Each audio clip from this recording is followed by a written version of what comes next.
It's the HipHopGamer Show. What it is, HipHopGamer Show. Yo, what's up? It's the one and only HipHopGamer, Hot 97. Listen, man, like, don't even look at me. I don't even matter right now, all right? We about to talk about some amazing virtual reality abilities, and I'm going to have my man introduce himself and let him know who you are and why you're so inspiring and why you're so special. Well, I'm special because I'm blessed by God. That's number one. And number two is I have a lot of patents on virtual reality. So it's given me the opportunity to show my skills to people who can take the experience. And so I think right now virtual reality is going to be really an onset, because they're now building all the headsets for these things, but they need content.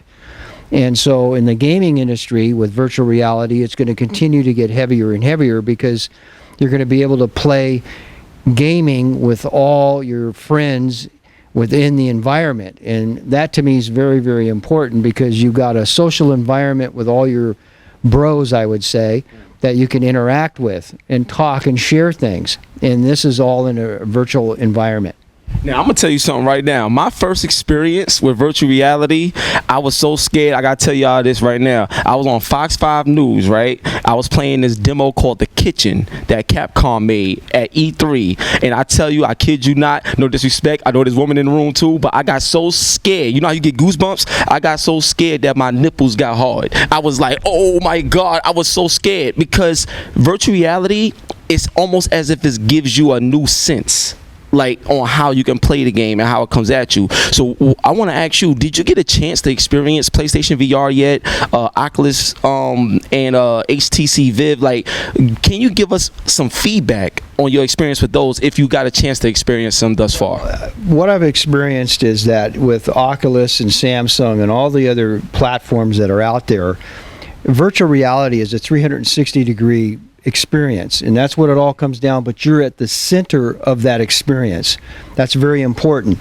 And I think when you're playing with other gamers, because the future here is, you know, getting 1, 2, 3, 4 gamers going at one time, it allows you to be able to interact with them, because it's going to go into a, you know, I would say a 4D environment. And when you say, well, what's 4D? And well, 4D is where your companion piece becomes almost like an extension of your hand, or an extension of a mouse, or whatever that you're using usually with a gaming, and it's interactive. And when you get interaction like that in a gaming, so let's say you're playing the game, you know, instead of having your, you know, the thing that you're clicking or you're moving around, you've got your own companion piece, which is your cell phone or your tablet, that's integrated in. So it's a major difference. So the fourth dimension is interacting with it. Yo, now I gotta ask you this question, right? You was talking about patents that you had. What's some of the patents that you've done that will enhance virtual reality going forward in the gaming space or in the non-gaming space? Well, I think everybody in the future, you know, from advertisers or sponsors, I have 5 patents alone in immersive, and it all boils down to one thing in the end, is that you get an immersed experience. Everything is about the experience. So again, you know, some of these patents that we have, like the lifestyle portal patent, the immersive experience, the immersive advertising patent, lifestyle portal patent, the B2B patent, and wait, hold on, the lifestyle portal. I see, this is sounding crazy right now, because like the way you're talking is making me think like, yo, what can be done that I thought couldn't be done? You see what I'm saying? So like with that I'm sorry I had to stop you, with that lifestyle portal, what is that? Like, can you walk me through that? That sounds very interesting. Well, lifestyle portal is a social component in a patent that we have that is going to basically be one layer of protection for us. Like if you look at Facebook and how social networks just, you know, basically started, what has happened with that is that it's matching up likenesses with one another.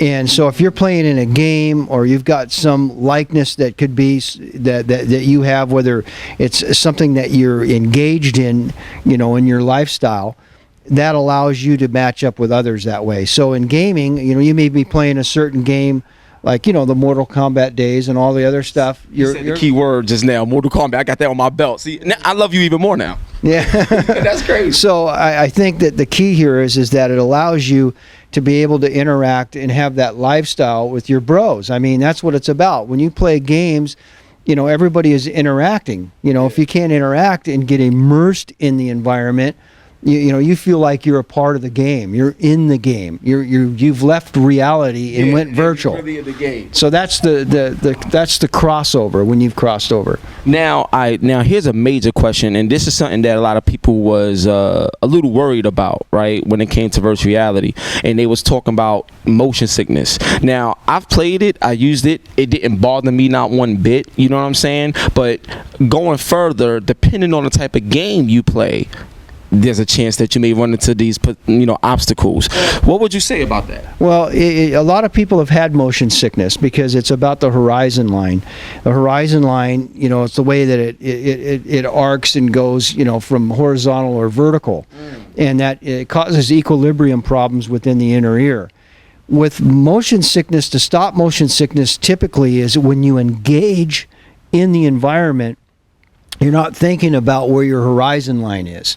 You're not looking, vertically out or horizontally out. So because when you start immersing into the gaming, it doesn't go to your mind, hey, I'm not feeling right here. Because again, what happens, you've crossed over into the environment, and you're in that environment just like when you come out of a different environment, you've got to get acclimated. You got to get acclimated to the light. You got to get acclimated to what you're looking at. And virtual reality is a 360-degree experience because you could look up, down, around, the sides. Again, if you're at a concert, you can look down on the stage. You're looking around because, again, you're at the center point. So what happens, depending on the games and depending on what your engagement is in the game, you can get motion sickness. But what's happening now is because of the way the goggles are made, the way that you're getting the experience is changing the motion sickness. That is, who are you? Like where you come from? That now, because this is some incredible information that gamers, everybody's gonna really want to pay attention to this. Now, my next question, this is big, man. I need to know, what was the first video game you ever played, or at least a game that made you want to get involved with gaming overall? I need to know this because just let y'all know and let you know, mine was Atari 2600. My grandmother came home with it, and I played Pac-Man for the first time, and that changed my soul. All right, so talk to me, man. I'll tell you, Pac-Man.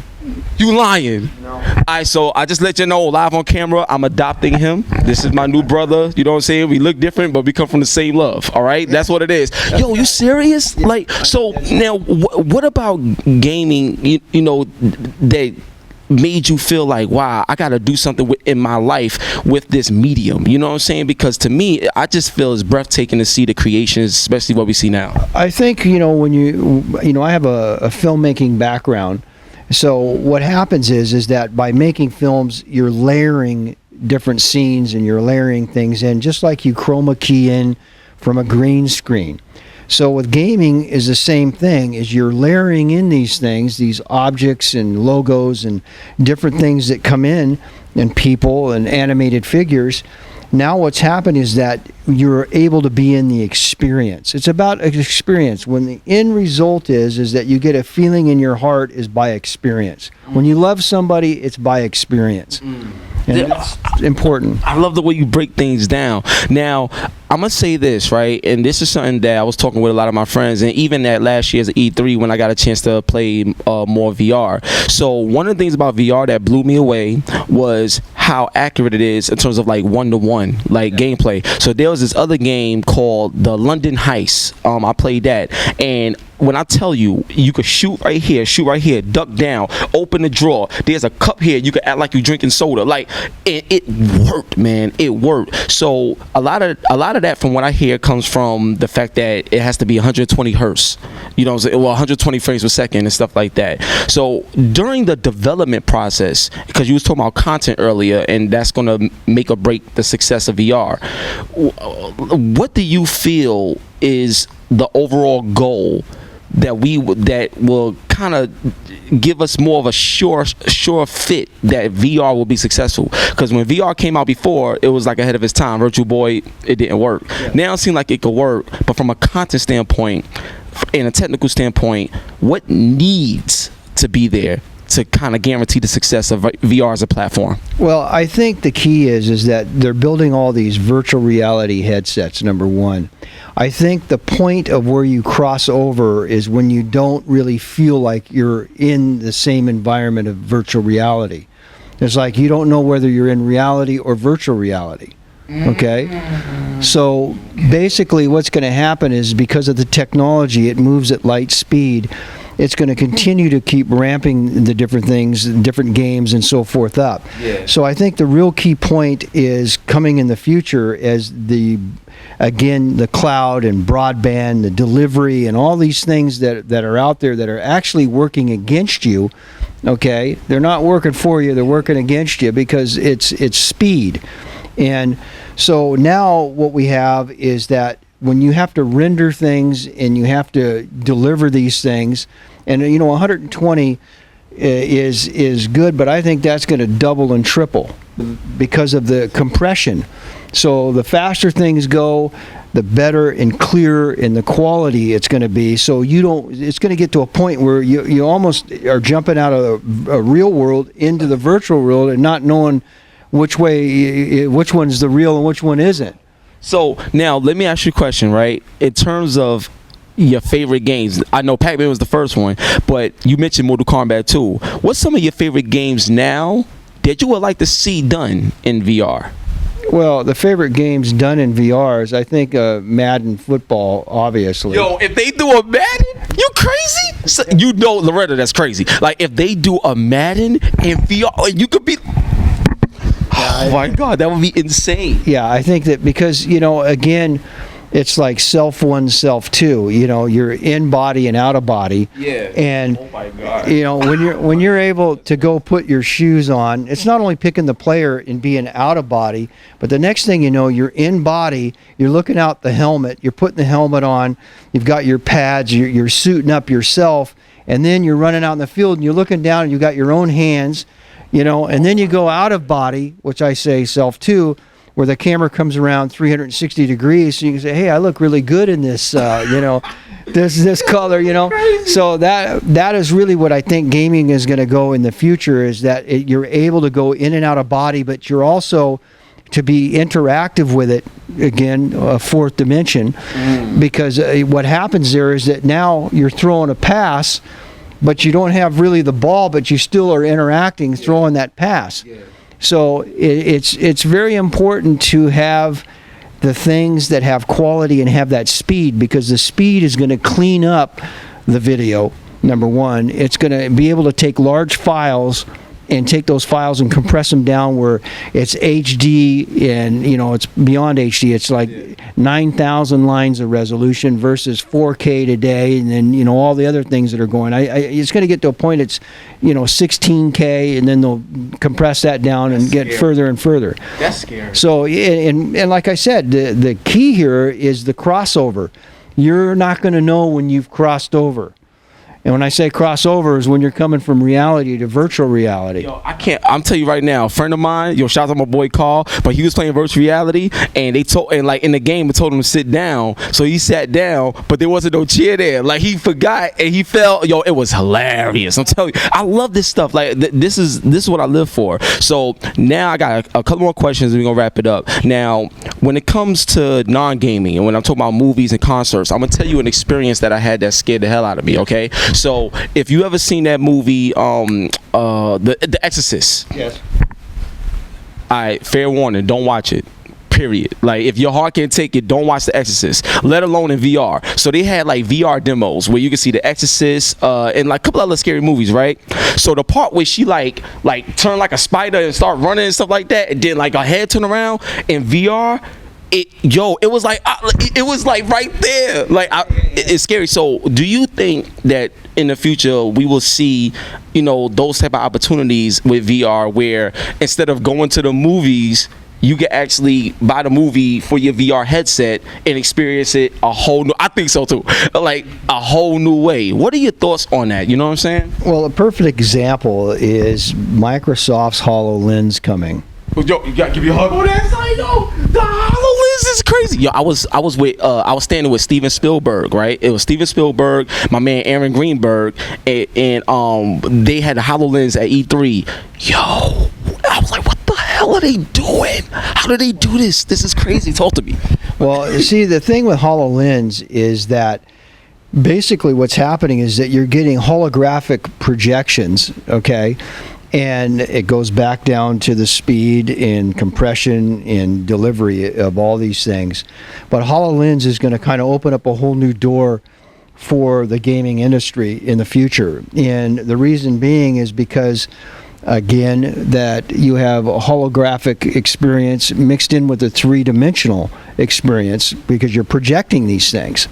And so we have technology, and I have patents on holographic patents as well. So that takes us off in a whole other area. And I just think that the future, again, is these are the things that you're going to be able to do and navigate and guide yourself because you're projecting these things before it even happens. So there's a lot of other things, other layers that this is going to come into because you have sensors these days that are being put in cars, on buildings, on planes, everything that is so you can do mapping. Well, how do you think they make these games? They make the games by mapping. They map out the characters, they map out all these things. So the mapping part of this is very important because when you render it, it's how you put it all together. And again, it's layering again and doing the mapping of it. So that's what I'm saying is that when you have sensors on, you know, like you might have a sensor on a football, you have a sensor on the helmets, and you're getting the impact, and you're, you know, in your part, you're engaged, immersed in the game itself. I'm so happy I know you, Loretta. Thank you again for introducing. Like, now you don't understand the wealth of knowledge, and I tell people this all the time.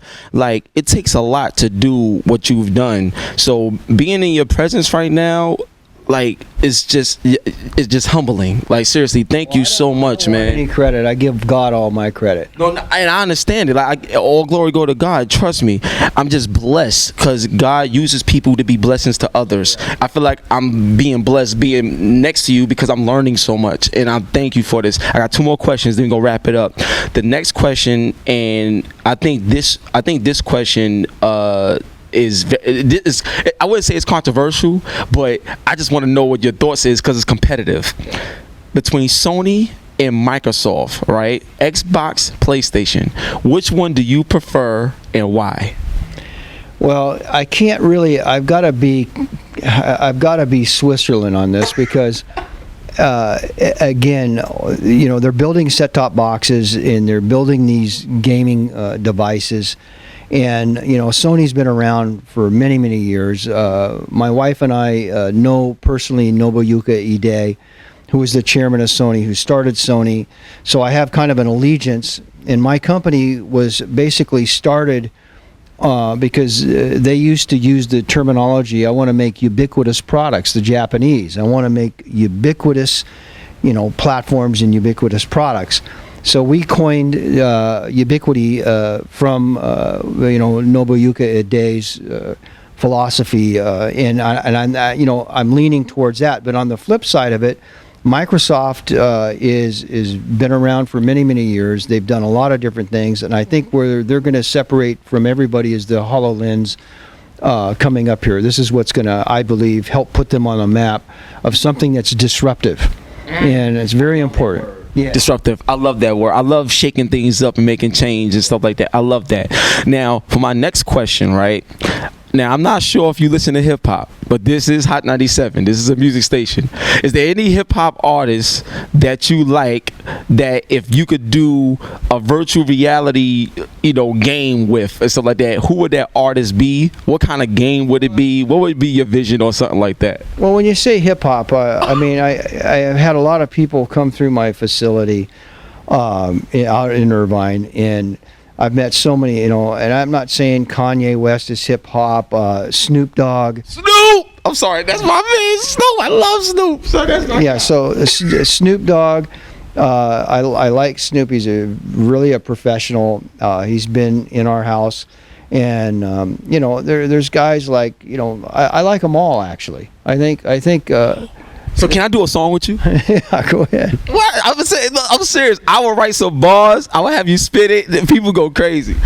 Oh yeah, that's. I mean, we could do a lot of things in our facility, and that's why DJ Ski is there with his show. That's why Snoop comes in and uses the studios. Kanye West comes in. I have a numerous amount of people that come in and use our facilities, and I'm very thankful for that. Well, I'm gonna tell you right now on camera, I would love to go to your facility, but I also would love for you to come to Hot 97. You serious? Oh my God, yo, that's what I'm talking about. Thank you, man. DJ show, Yeah, and I spoke to him recently, and he said he's pretty good in Halo. So I'm gonna take you up on that challenge. I'm looking forward to that. Now, but seriously, like I said before, like gaming is a tool that I feel that brings people together. We together right now, like simply because of gaming. So I want to thank you for your work. I want to thank you for your longevity, and I can't wait to see what's the next step for you and things that you want to do. But I mean, the words can't describe just talking to you and learning so much that I've learned, and I really hope and pray that the fans will appreciate it. And I think you are doing something and sparking the dialogue that will change the world of games for many years to come. So I thank you, man. You're welcome. And like I said, everything is about change, and sometimes change is very painful. We want to get into our mode of operandi of being just status quo. And what creates disruption is when you step outside the change, and inside the change, actually, I should say.